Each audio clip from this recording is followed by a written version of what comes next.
Hey there, welcome to the Prog Monster. My name is Murph. I am the host of this show, a show dedicated to progressive rock and other forms of rock music. So, we're here with the live stream today, which is into the Progverse, and we're doing our Wobbler collection today. I'm doing my Wobbler collection. I do apologize for the lateness. I was caught up with something and didn't realize it already was 8 o'clock. It's because it's so light out and I'm not used to that. I'm just going to turn the light on so that we get a little more light here. Sorry, didn't realize the light was off until I sat down and the screen came live. Anyways, we're here tonight on Prog Monster to do my Wobbler collection. So Wobbler, for those of you who are unfamiliar with them, are a Norwegian prog band. Came out 2005 or so beginning of the century. Been around for 20 years now, but they only have five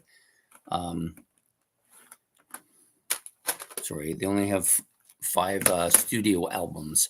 They kind of spaced them out pretty long. I think there was 4 years between the first one and the second one, and then another 2 years, and then there was 8 years or so to the fourth album, and then another 2 or 3 years to the last album. So they haven't had one since 2020. I'm hoping they'll have more, but you just never know with these things. So tonight we're going to be I'm just going to go through my Wobbler collection, and 3 of the albums I have not fully listened to as far as any kind of length of time. I've listened to all of them probably at least twice. The first one maybe 50 times, and the last one maybe the same. But the ones in the middle are all still relatively new. A couple of them are waiting their turn in my playlist as well.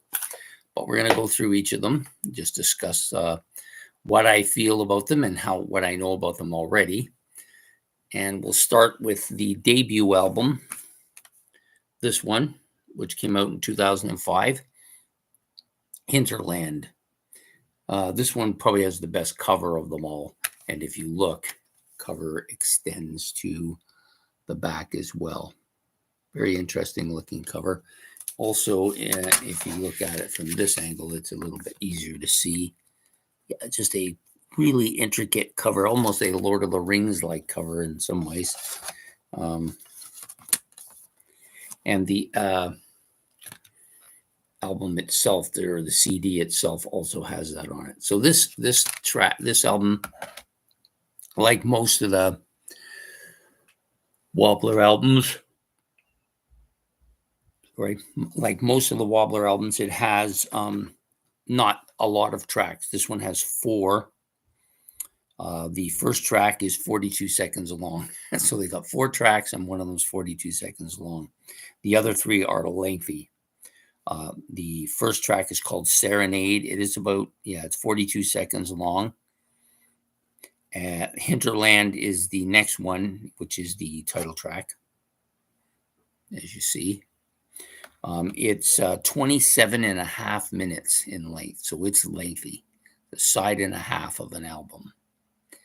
In the old days, we would have called this thick as a brick. And then you have Roboto Industry, which is about 12 minutes, almost 13 minutes in length. And then the final track, which is Claire Obscure, is almost 16 minutes. So 3 very lengthy tracks and 1 short song.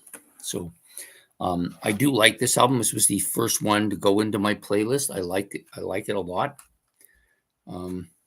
The only thing about it I don't care for is I never liked the original vocalist that much. I didn't think just wasn't up to it. He's has a kind of a weak voice, but everybody else is good. The instrumentation is fantastic. And most of the tracks on here are instrumentals. I think there's only Roboto Industrial and Hinterland have vocals to them. The other 2 do not have vocals to them. Well, one of them is very short, so it doesn't. And you can see they're all very kind of young here at this point in time. But a really good introduction album for me to the band. And I've now had it, I'm going to go and say I've had it about 3 years, this album. After its playlist time, I've probably listened to it maybe 2 or 3 more times since then. Not because I don't like it. I think it's great, but there's just so much to listen to. So that's the first album. The second album is called Afterglow. Here it is. So this one is the last one with the original vocalist. There are 5 tracks on this, including 2 of these tracks were originally released as kind of demos, I guess, even prior to Hinterland. So they're older songs. And then I think they did that. Is that home? Maybe I got it wrong. I think that's what happened. And so Afterglow took about 4 years, I think, before they put it out. I've listened to it a couple times, once in the last week, once when I got it, and then another time since it's been in my playlist. So 3 times in total. It's a pretty good album, much more instrumental. The cover is quite different from Hinterland, and the back is just a black wall of stuff with the track listing on it. So you've got 5 tracks on this.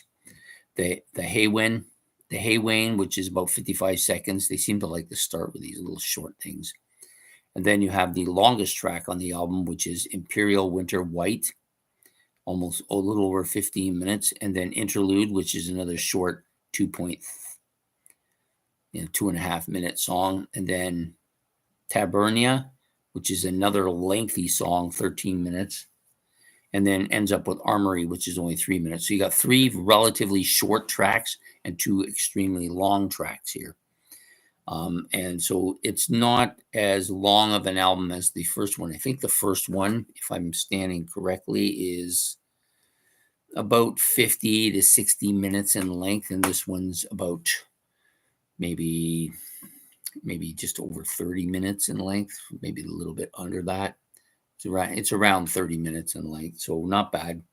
I don't think this one is as good an album, and the vocal parts, I believe there's only 1 song on here with actual vocal parts on it. So I'm just going to check to see if they give the lyrics. And I don't even think they give the lyrics, so yeah, there's no lyrics on this one. So I think it's just the 1 track, or maybe there might be a second track with some vocals on it. Anyways, it's a decent enough album. It's waiting its turn in my my waiting list for my playlist. It's not far off. It'll probably go within the next 2 or 3 months in there. Anyways, nice. It's a decent album. Just kind of a weird, quirky cover to it. So their third album is a better album, because this is the first one. This one has actually 7 tracks, which is a fairly large amount of tracks from this. So this is the album here. Cover. Very different from the last cover. This one's a little bit more like the first one, but not really like it too much. So the title of this album is The Rites of Dawn. It has 7 tracks, like I said. We have a new vocalist on this, I believe. I'm just looking to make sure he's on here.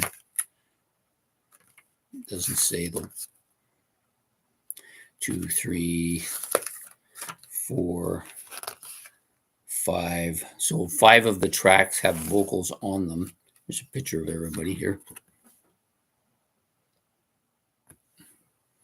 So this album, Rites of Dawn, I'm just looking to see if I could find. Oh, yeah, here it is.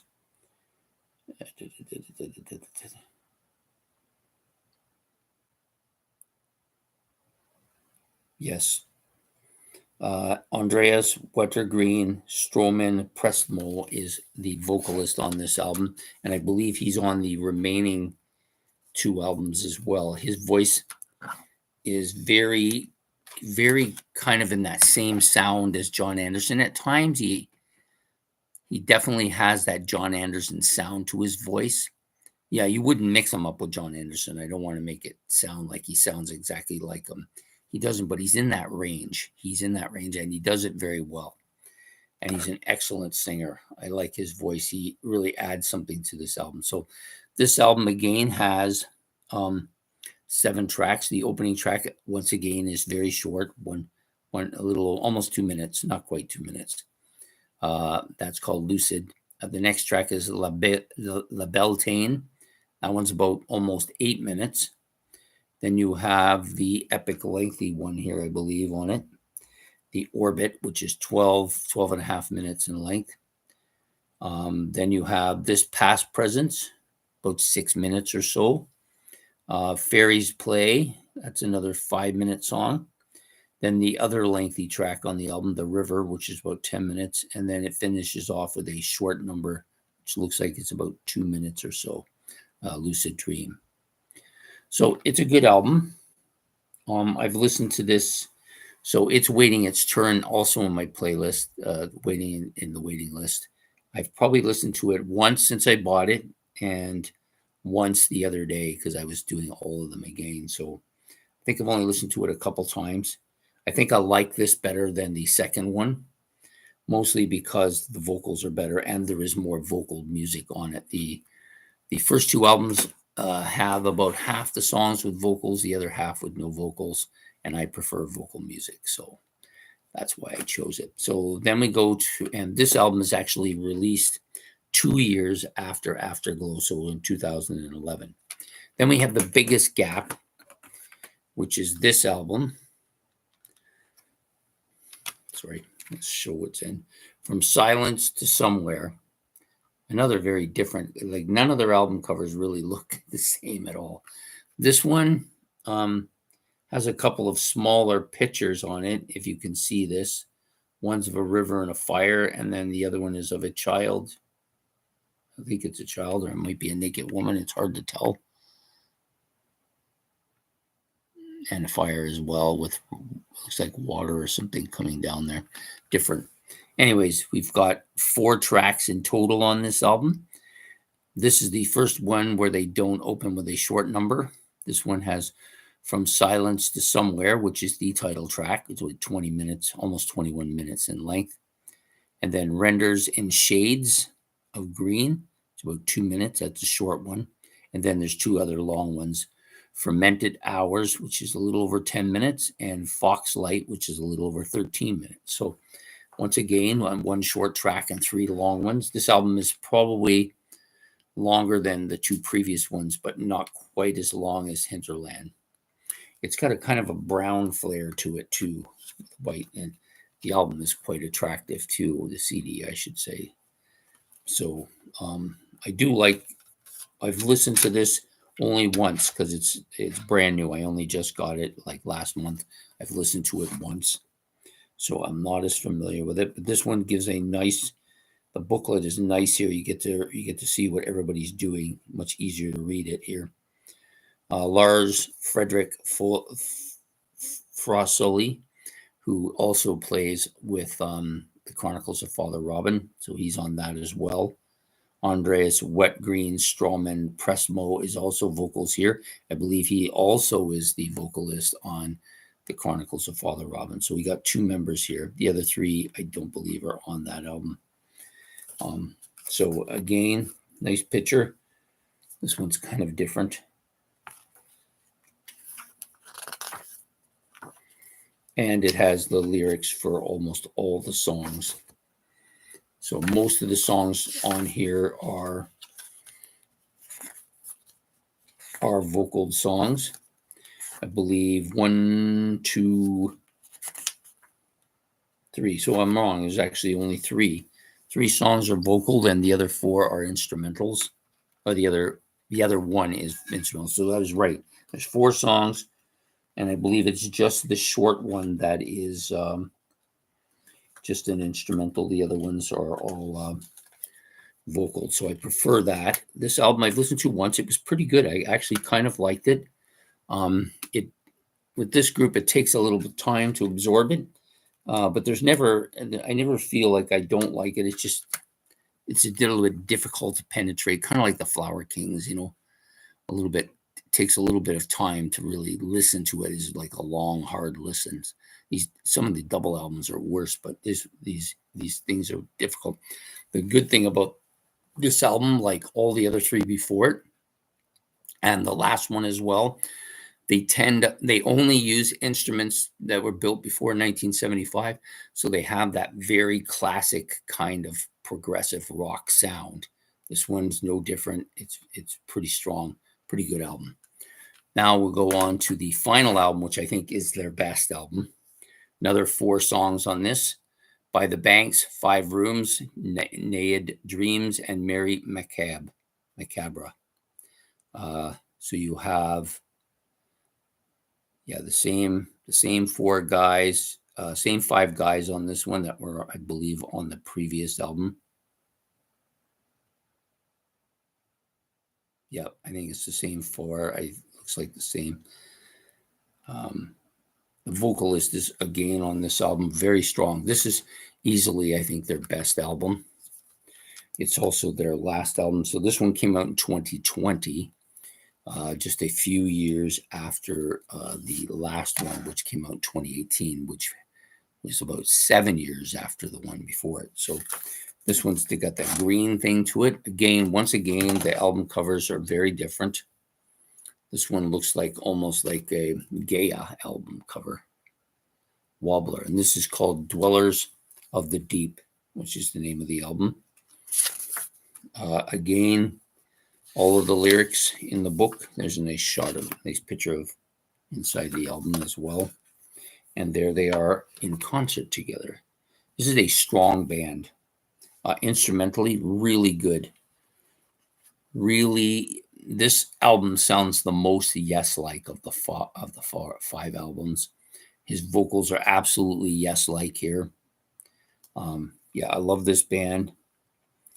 Just absolutely amazing, strong band. My only complaint about them, last picture of the album here before I put it back over here. My only complaint about them is that they don't put out enough albums. That's all. I don't even know if they have a live one. To be honest, I never looked it up, so I don't know for sure if they do. I have all of their studio albums, which I like all of them. I think some of them I'll probably end up like more. Once I've gone through them all fairly lengthily, I'll probably do a ranking of them as well. But yeah, strong albums. So I didn't say the length of the tracks here because it doesn't give them on this one. The tracks, they don't give the length of the tracks on this particular one. So this came out in 2020 during the pandemic, I guess, whatever you want to call that.